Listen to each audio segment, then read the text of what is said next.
Ashley, thank you. On today's Kidding with Kayla, everyone knows kids are prone to picking their nose, so how can you stop it? I dug right into this sticky situation and picked the best advice I could. Hi, Kayla Sullivan here with tips on how to get your child to stop picking their nose. I can confirm if your kid is like my son, you should not let them know it's gross. If you disclose this information, they will find it hilarious and do it often. Instead, sources say you should tell them it's how they get sick and have to go to the doctor. Not only is it fairly factual, it's also effective. My son has been terrified of going to the doctor ever since he vomited all over me during a strep test. I am mentally and emotionally recovering from this incident as well.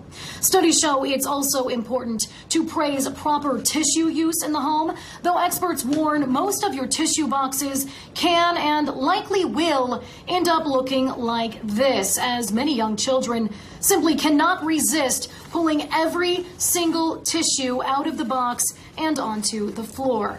I can tell you it makes it difficult to pull tissues back out at this point because it's all jumbled in here, and it's also less sanitary to put them back inside the box. But this mom on a budget is just tired of buying new ones. Back to you. I can confirm every single tissue box in my house looks like that one. It's ridiculous. Poor tissue box.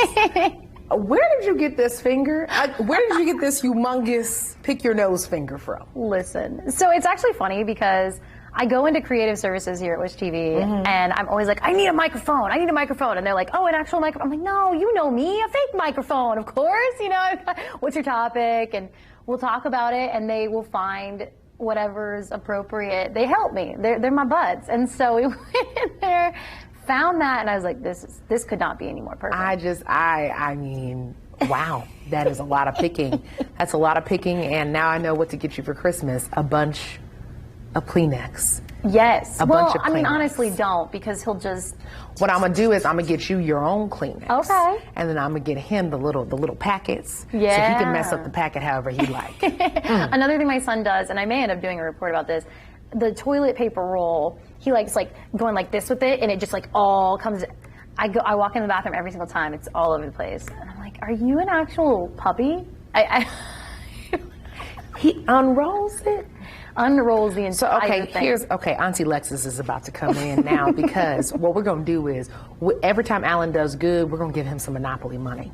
Okay. Every time Alan does that, we're going to take away some Monopoly money because he needs to understand this is not cheap. Yeah, I like that. So TT Lex going to come in here. We need some lessons. Yeah, you know, that's like a whole parenting style, that money thing, and I want to talk about it on the show sometime because you're onto something there. Well.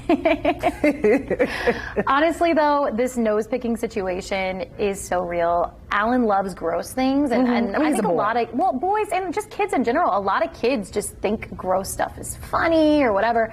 So for me, I don't give attention to things that I don't want him to do, because if he thinks it's funny, he's going to run with it and continue it. So, yeah. Oh, by the way, everything I pretty much report is 100% factual. I am still scarred from the situation of the strep test.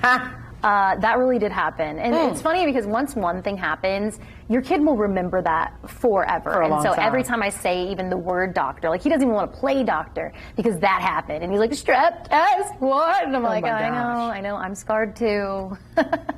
So now I've figured out this trick where I say, he says, am I going to a doctor? I say, no, you're going to an appointment. And then he's like, oh, well, I can go to an appointment. I can go to an appointment. But the doctor, I can't go there. Isn't that funny? And he literally lets me take it.